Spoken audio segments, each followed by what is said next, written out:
민족 최대의 설날이 또 이렇게 찾아왔습니다. 2023년이 엊그저께 시작한 것 같은데 벌써 또 거의 한 달이라는 시간이 이렇게 훌쩍 또 지나가네요. 있는 사람들에게는 뭐 좋은 명절이겠지만 또 없는 사람에게는 또 명절만큼 힘든 게 없겠지요. 있는 사람이든 없는 사람이든 그래도 마음에 좀 여유를 좀 쉬시면서 한번 찾아보시길 바라겠습니다. 고향길 다들 잘 다녀오시고 어머님 아버님들 또 친지 형제들 잘 만나시고 잘 다녀오세요. 자, 오늘도 우리 시청자분의 사연과 함께 시작을 해보도록 하겠습니다. 안녕하세요. 주식엔 관심도 없다가 우연히 시작을 한 게 코로나 상승장의 꼭지였더라고요. 여느 개미들처럼 몇 번의 수익을 쉽게 보고 돈 벌기 참 쉽구나 하며 매수금을 늘린 게 화근 같아요. 대세 하락이 시작된지도 모르고 살 때마다 물렸고 현금이 좀 있었어서 물릴 때마다 물을 탔습니다. 반등하면 팔았어야 했는데 이제 바닥 찍고 가는 건가 하며 약수익권에서 욕심에 정리 못하고 다시 빠지기를 반복. 내가 팔면 날아가고 버티면 주저앉고 하면서 폭락장에서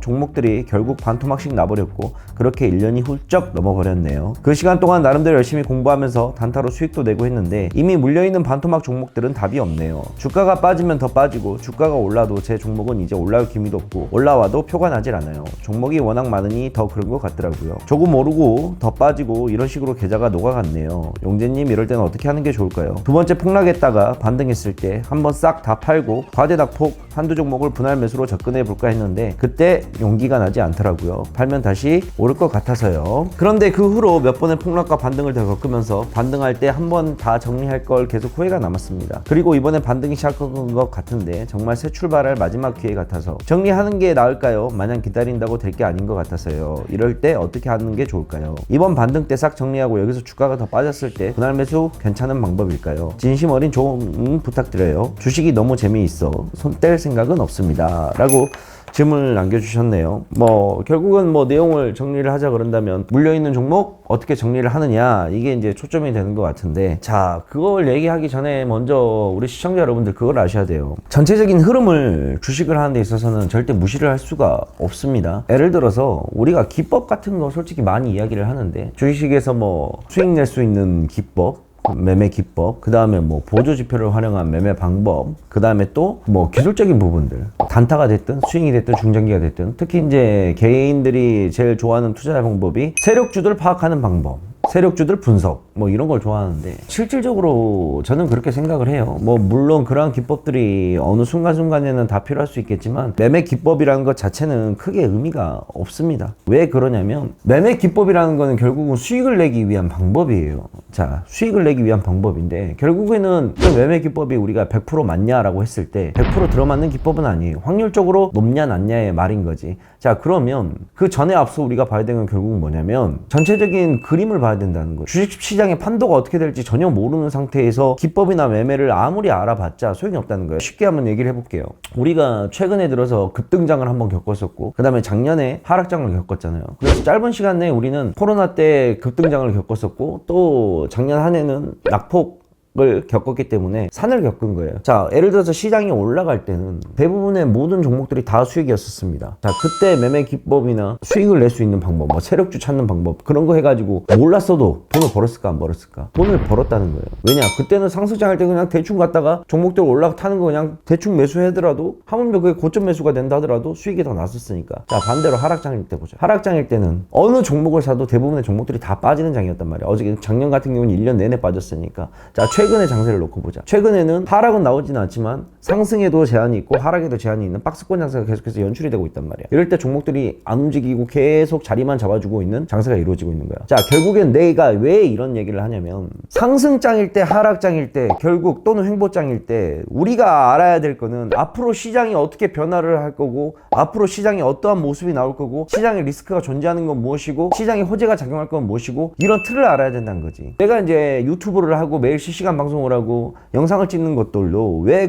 이런 것들을 항상 얘기를 하냐면 결국에는 매매 기법이나 이런 거는 후회 문제인 거지. 중요한 거는 앞으로 시장이 어떻게 될 것 같으니 미리 조심을 하자, 또는 앞으로 시장이 올라갈 것 같으니 미리 준비를 하자. 결국에는 스텐션을 잡고 레이디 상태로 준비를 하고 있는 거야. 언제든 우리가 고를 외치게 되면 바로 고가 들어갈 수 있게끔. 자, 작년에 시장에 내가 고점이 찍었을 때 작년 1월 달부터 미친 듯이 얘기를 했어. 시장 앞으로 빠질 겁니다. 지금 매매하면 안 돼요. 근데 그런 시황과 전략을 무시한 채 매매 기법만 공부 공부를 했다 했는데 그 매매 기법이 결국에는 작년 한 해 동안 먹혀 들으냐고. 먹혀 들어가는 경우가 있겠지. 근데 그 경우의 수 자체가, 확률 자체가 굉장히 적단 말이야. 결국에는 주식 초보자가 됐든 주식 고수가 됐든 주식의 하수가 됐든 다 이런 걸 떠나서 기본적으로 우리가 습득해야 될 거는 앞으로 시장의 변화가 어떻게 이루어질 것인지, 우리는 그거를 데이터를 찾아보고 데이터를 근거로 앞으로 어떻게 될 거라고 미리 예측을 하고 준비를 해야 된다는 거야. 우리 시청자분께서도 만약에 작년 1월 달에 내가 했던 얘기들을 무조건 내 말이 맞다 해서 하는 얘기가 아니라 위험성을 작년에 미리 파악을 했더라면 이렇게 많은 돈을 차라리 들어가지 않았겠지. 만약에 설령 고점에서 샀다 하더라도 중간중간에 물을 탔을까? 아니지. 시장의 하락이 완전히 멈출 때까지 그냥 있다 그런다면, 중간중간에 물을 안 탔다고 한다면 지금쯤 어떻겠어? 완전 편한 마음으로 매매를 하고 있겠지.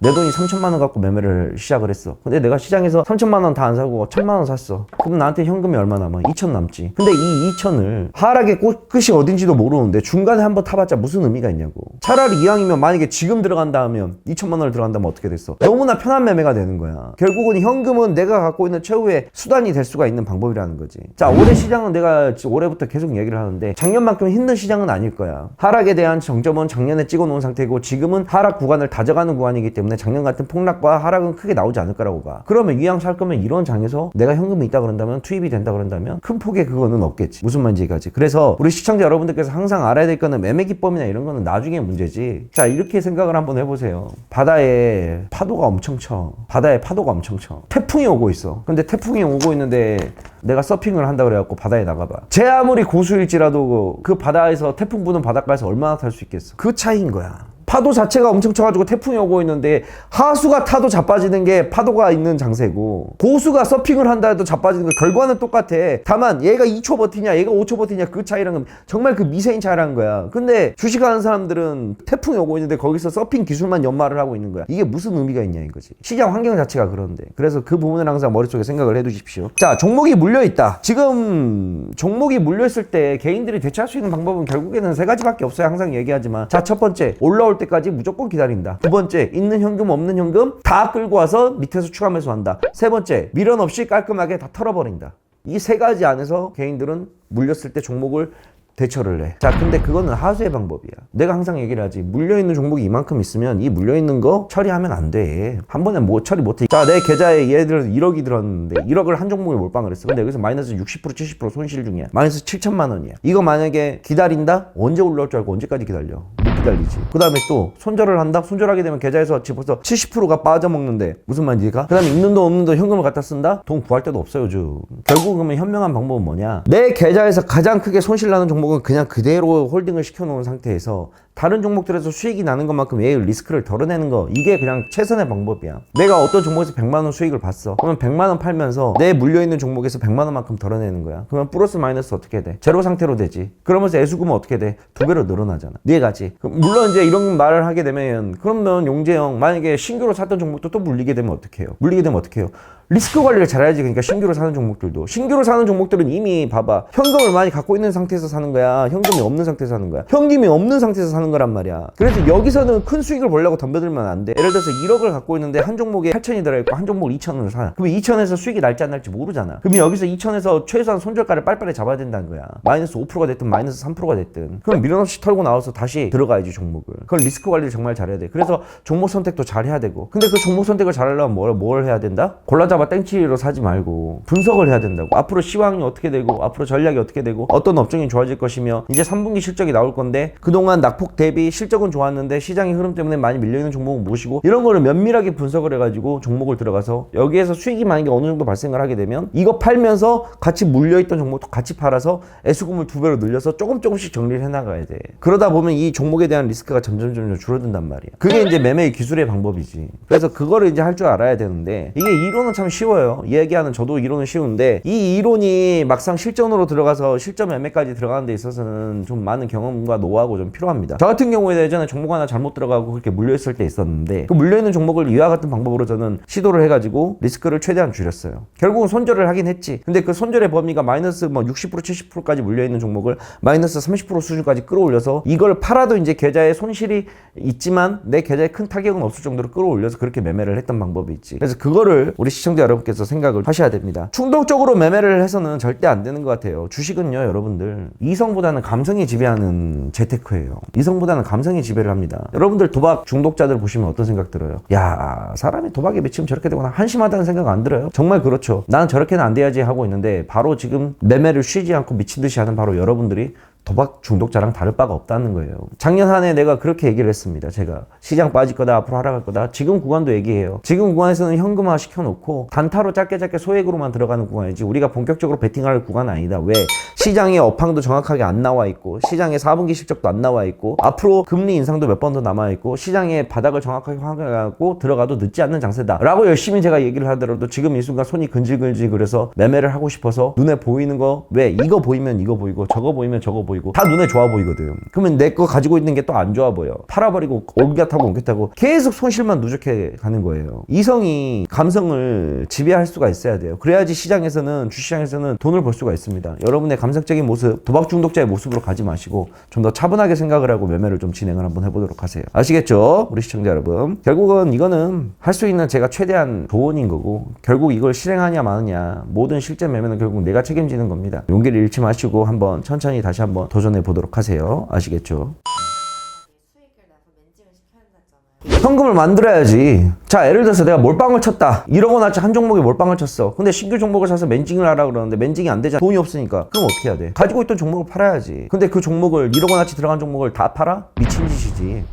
회복이 되는 수준만큼만 파는 거야. 20% 정도만 파는 거지. 팔아가지고 2천만 원 현금을 만들어야 될 거 아니야. 애수금이 없는데 어떻게 종목을 매매를 해? 그럼 2천만 원으로 애수금을 만들어서 그것을 다시 수익을 해야지. 자, 들어가는 것마다 족족 까진다? 신규로 들어가는 것마다? 그럼 뭐야? 주식을 그만해야 되는 사람이야. 들어가는 족족마다 주식을 까먹는데 공부도 안 하고 아무것도 안 하고 기본 실력 자체, 베이스 자체가 없는 상태이니까. 그러니까 미련한 질문이야. 형, 그런데 신규 종목 들어갔다가 까지면 매매를 안 해야지. 신규 종목 들어가는 것마다 다 까지면 주식을 안 해야 될 거 아니야. 그게 돈 버는 길인데. 도박 중독자 랑 똑같다니까. 아, 이거 한 방이면 이겨낼 수 있겠지. 그동안 까먹은 건 멘징할 수 있겠지. 그런 생각으로 계속 베팅하다 보면 결국은 어떻게 된 거야? 다 까먹는 거야. 주식도 똑같은 거라니까. 그래서 그 부분을 잘 생각을 해야 돼. 자, 오늘은 우리 시청자분의 새 출발하고 싶어요, 좋은 부탁드려요라는 사연과 함께 했습니다. 본인에 대해서 잘 판단하는 게 제일 중요해요. 그리고 아까도 얘기했었다시피 전체적인 시장의 흐름을 절대 무시를 못하니까 매매 기법 이런 거에 치중할 시간에 한 번이라도 더 여러분들이 봐야 될 거는 시황에 대한 설명을 봐야 되는 겁니다. 앞으로 업종에 대한 현황을 봐야 되는 거고. 아시겠죠? 그 부분을 잘 생각하시면서 새해도 되고 했으니까 다시 한번 힘내서 한번 해보시길 바랍니다. 할 수 있습니다. 화이팅 하겠습니다. 화이팅! 자, 다음 시간에 다른 사연으로 또 만나 뵙도록 할게요. 안녕. 사연 신청은 아래로 남겨주시면 되겠습니다.